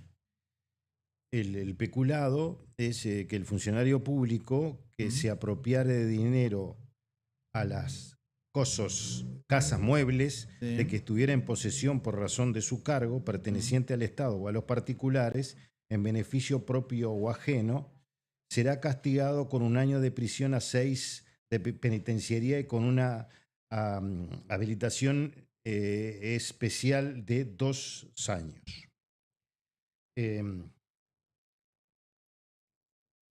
El caso de Carolina Cose, de las miles de camisetas y mochilas que fueron a la sede del Frente Amplio por la ley de urgencia, es decir, contra la ley de urgencia de la propia Intendencia, Sí. generó la caída del director, ¿no? Sí, pero tenía que haber llevado la intendente, ¿no? Sí, pero Porque acá no, marcharon los directores. no, marchó todo el mundo. pero lo extraño es que la Intendencia no hizo ninguna denuncia. Se fue el director a dirigir a Peñarol al básquetbol. Cierto. Bueno. Ahora y, lo no, echaron. y no pasó absolutamente nada. Pero encontré que Ojeda hizo una denuncia, presentó una denuncia al respecto. Bueno, no sé. Lo cierto es que por este tema, si le cagamos por peculado, también Se lo lleva de cabeza. debería Por no haber actuado. llevárselo. Ahí está. Porque, ojo, a él le reclaman que no actuó en un tema de una denuncia. Porque, ¿qué pasa? Parece que hay una localidad en Soriano, que no recuerdo el nombre, es una vergüenza, que es limítrofe. No está en Soriano, está en Río Negro. Y es limítrofe con Soriano. Entonces parece que le pidieron para reparar las calles. Y Río Negro estaba con problemas de plata, no sé qué lío tenía. Y Soriano mandó. ¿Está bien? Hicieron un expediente y le mandaron. Entonces, con ese criterio, van a marchar, como dijo él, todos los intendentes. Porque y por hacer gestiones también. Por hacer gestiones en el ministerio, creo que de Ganadería o en otro ministerio, que le pidió un vecino. Porque el gran tema, los vecinos en el interior, ¿a quién se dirigen? A los legisladores del departamento, a los diputados del departamento, que son los vecinos que lo conocen. Al intendente. Y a los alcaldes ahora. Y ahora los alcaldes. Van y te golpean la puerta. Claro, por supuesto. Entonces vos tenés que agarrar y decirle, vienen, como dijo el hombre, la verdad que me causó gracia, Besosi. Dice, me paro en la puerta de coso y cuando venga un vecino me pregunta, mire, tengo que hacer esto, aquello, ¿qué hago? Ah, no sé, vaya ahí, haga la cola. Lo único que le puedo decir. Lo acusan porque hay un vecino, dijo hasta el nombre y todo, nombre de pila, que parece que tenía que sacársela en una localidad de Soriano en la libreta a conducir. No quería ir porque se llevaba mal con la persona que estaba ahí y según él perdía siempre el examen. ¿Está? Entonces, lo llamó a él y dijo, bueno, y andate a otra localidad que tengamos libreta a conducir. Y lo mandé a que viniera a Mercedes, ¿no? Y dice, y por eso dicen que yo estoy arreglando gente. No, si el hombre tuvo que ir a dar el examen. Si lo salvaba, si lo perdía, lo perdía. Dice, si usted viene un vecino, y un razonamiento coherente para el sistema político, dice que tiene problema con Javiercito, y capaz que yo le digo que vaya con Álvaro, si es la misma prueba, distinta localidad, el hombre va tranquilo. Pero ¿cuánta gente hace eso sin consultar Pero cuánta gente no es que vaya un a intendente otra, o un alcalde? a otra localidad del departamento, que es muy común. En Canelones había veces que la gente agarraba empecinada para irse para Atlántida. No querían ir a Ciudad de la Costa ni a Las Piedras porque dicen que era durísimo. Y van para allá y cuando en determinado momento era tan duro como el resto o peor. Claro. ¿Está bien? Y otros que de repente la tenían en Canelón y dicen, yo me voy para Rivera, me voy para Tacuarembó, me voy para Salto, que en Salto la joda viene grande. Porque yo había denunciado ya acá que tenían abandonado un hotel en Arapey. Y lo dejó abandonado el propio intendente Lima.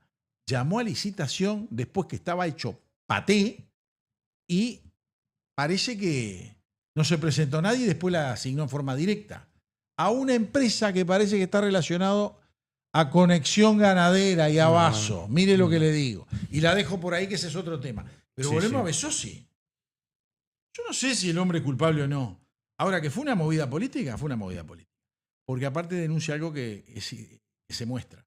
El día anterior, la noche anterior, el Frente Amplio lo acusaba y dijo, va a haber más novedades. A las 7:30, en vez de citarlo al hombre para que se presentara, lo fue a buscar la policía. Y te digo más, creo que la mano venía arreglada porque hacía 2 días que habían cambiado al jefe de policía. Para mí, el jefe de policía anterior dijo, yo no voy, cítelo que el hombre va a ir. Y si no va, yo lo voy a buscar. Cuando cambiaron el jefe de policía, al nuevo le dijeron, tráelo. Porque necesitaban el ruido. A ver.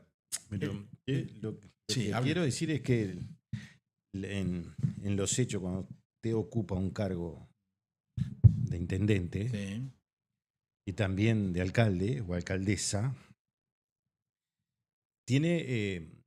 las demandas son infinitas. Y lo que habría que hacer acá, que el sistema político aún no se dio cuenta, que las cosas no se pueden manejar como se manejaban hace 2 o 3 décadas atrás, es ayornar las situaciones a las normas. Porque si usted aplica las normas a rajatabla como están hoy, tiene que cerrar todas las intendencias y todos los municipios. Eso es así. No queda otra porque lo están observando todo el día. Y yo le voy a contar algunas anécdotas porque seguramente le pasa a los intendentes y a los alcaldes. A ver qué harían ustedes ahí del otro lado. ¿Qué haría la fiscal o qué harían los fiscales al respecto? ¿No? Un día, en Aguascorrientes tiene 4 escuelas rurales. Un día me llaman la directora de la escuela de Margá, que el contador de agua había una pérdida y el contador estaba a toda velocidad, ¿no? Entonces le dije, directora, voy para ahí, fui, le dije, dígame, el contador, ¿dónde está? Bueno, era una máquina imparable, ¿no? Agarré el teléfono, llamé al DOC, que estaba separado de la planta, había una oficina aparte, y le dije, decime, mira, te doy el número, dice, dame el número de contador a ver qué pasa. Y entonces me dice, deben 41.000 pesos y seguramente este mes va a ser más porque está. Y era que había un problema con el agua. Falla, una pérdida. Claro. ¿Y quién es el responsable de eso? Primaria, ¿no? Que es uno de los organismos más jodidos del Estado en hacer cosas, ¿no? Sí. Siempre. Y después entro al interior de la escuela porque me dijo, hay una pérdida, hay humedad. Y estaban los cables así, caídos ahí, que cualquier niño podía pasar, tocarlo y quedar pegado. Bueno, entonces nosotros decidimos intervenir, más allá que era primaria, ¿no? Nosotros no podíamos tolerar que eso pasara. Y así fue. Al otro día fueron las máquinas de intendencia que solucionaron todo el problema. Se solucionó el tema del contador. En realidad tendría que haber pagado 1.000 pesos y estaban pagando 41 y 43. Y primaria, como pagaba, ¿no? Después a otra escuela. ¿Y arregló las cosas a la luz? ¿Cómo? Sí, claro, bien, también. bien. No, ¿Y eso cuándo fue en su primer gobierno? No, en el segundo. En el primero, dígame en el primero. No, ¿por qué en el primero? Porque pasaron más de 10 años, prescribió, puede decir todo lo que quiera. No, pero sí, estoy pero, hechos reales, le estoy contando. Está bien, pero ¿y si le agarra un fiscal de esto? No, bueno, no importa, pero digo, después pasó lo mismo con otra escuela rural, con el tema de los cables, y le dije, directora, ¿tú no tenés gente acá que pueda colocar un cielo raso? Y terminamos esto. Bueno, sí, los padres apoyan mucho. Bueno, está, ¿no? El municipio va a poner el material para el cielo raso. La plata va a cielo raso. Sí, claro. Si va al consejo, decían, "Mire, tenemos este problema, tenemos que solucionar. Como primaria sí, pero primaria no actúa. Y cuando voy a hablar, las directoras, las maestras que hacen un esfuerzo brutal para mantener las escuelas rurales, dicen, no, primaria si se lo planteo ahora, en 3 años y medio con suerte, o 4. ¿No? Y ya se fue, vino otra. Eso fue en los gobiernos del frente. Sí, pero mire que primaria Es complicada. no importa el gobierno. Bueno, se solucionó el tema del cielo raso y bueno, le terminamos haciendo una cancha de básquetbol con piso de cemento, tablero, etcétera, etcétera. Después, otra escuela rural, me llaman un día y me dice, alcalde, porque siempre nos llaman a uno, no llaman a primaria, porque ya saben que le dicen que no, y le dan vuelta. Es que a usted lo encuentran en la esquina. Seguro, claro. Y entonces Es me lo que dice, le pasa mire, a los intendentes. mire, no tenemos ollas para cocinar. Y bueno, hubo un problema en la escuela corriente y iban 34 niños a la escuela Hay que rural. darles de comer a las boticas. Seguro, claro. Bueno, entonces digo, bueno, voy para ahí. Cuando hoy había un solo salón, un poco largo, ¿sí? Que tenía unos 20 metros o un poco menos de largo. Y entonces estaban todos los grupos de la escuela ahí. Entonces acá decía Artiga y no sabía si era para el de sexto año, para el primero, o para el tercero, o para el cuarto, ¿no? Sí, sí. Y le digo, entonces, ¿cómo pueden dar clase ustedes así? Le digo, ¿y ese salón que está ahí, esa otra salón que está al lado acá? Y me dice, está lleno de hormigas. ¿Cómo? Sí, bueno. La cosa es que era un predio y un edificio alquilado por primaria. Entonces venían y, por supuesto que iban, y marcaban ahí y decían, bueno, sí, pero esto se puede hacer, no sé. Bueno, lo cierto es que... ¿Fumigó? No, primero digo, mañana vienen los funcionarios. Bueno, se limpió todo. Hablé con el Zunca. Mirá qué bien. Entonces le dije a los del Zunca, nosotros ponemos los materiales. ¿Ustedes se animan a arreglar este problema, a hacer la escuela? Me dicen, sí, vamos, sí. Además, dice, ahora estamos en la etapa de que le regalamos mochilas y útiles a los niños. Le digo, bárbaro, mejor imposible. Porque recién empezaba el año. El año, bien. Bueno, nosotros aportamos los materiales, el municipio aportó los materiales y se hizo el salón y bueno, y ahí... Empezaste a dividir. Claro, ¿no? Y en vez de ser de primero a sexto, sería primero, segundo, tercero, cuarto, quinto y sexto. Con tres salonetas por eso estaba bien. ¿No? Y entonces, el problema es la soya. Vengo al otro día, vengo al programa. Da para llorar y no reírse. Sí, no, claro. Está jodido del todo. No, mire que las escuelas rurales pasan cosas que la gente, le pregunto al TOCAF y a todo esto a ver qué hacemos, ¿no? ¿Y usted qué haría? Y al otro día vengo al programa de Pinato y entonces cuento el tema de las ollas en el programa. Entonces termina el programa, Pinato debe recordar que llamó una señora muy enojada.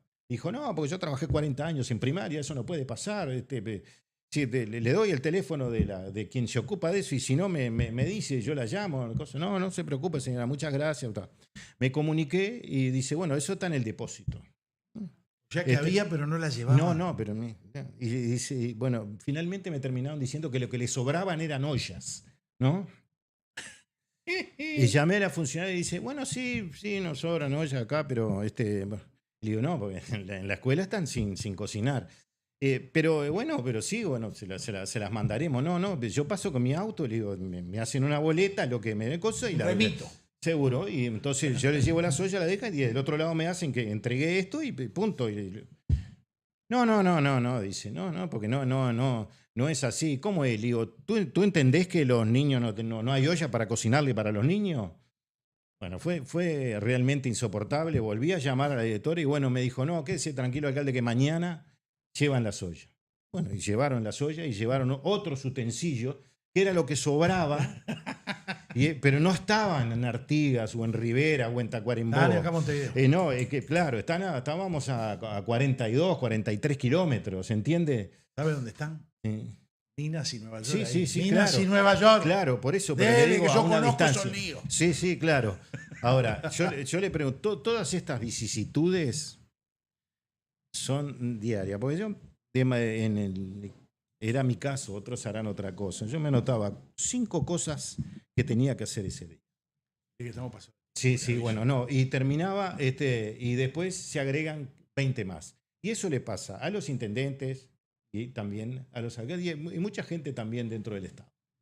Aparte, mire que relacionado al caso Soriano, empezó a abrir el pico el hombre. Dijo, no, porque acá me venían a pedir todos los ediles, incluidos algunos que son del frente, que ahora están calladitos, que no se animan ni a abrir el pico. O sea, esto es interesante. Ahora, la fiscal esta es impresionante. Pero yo insisto, hay que ayornar, aterrizar las vicisitudes diarias de las intendencias, de los municipios y hasta del propio Estado con la letra.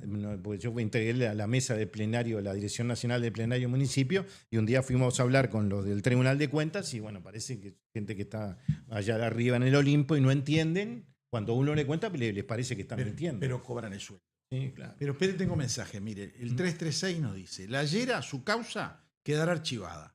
Otra no se puede esperar de la justicia. Después manda otro mensaje que no es referido a eso. Pero le regalaron un viaje a Estados Unidos por lo que hizo en Soriano. Se ve que tenía la mudanza pronta esa noche. Y tenemos otro mensaje del 233. Ahí mando comprobante del depósito. Mi dirección es tal, que lo hace por el libro y es del departamento de Paysandú. Muy bien. Y si le parece bien, nos retiramos. Nos tiramos hasta el próximo jueves. Esperemos que contar con Amodio, lesionado en esta jornada. No, la Certe no lo puso.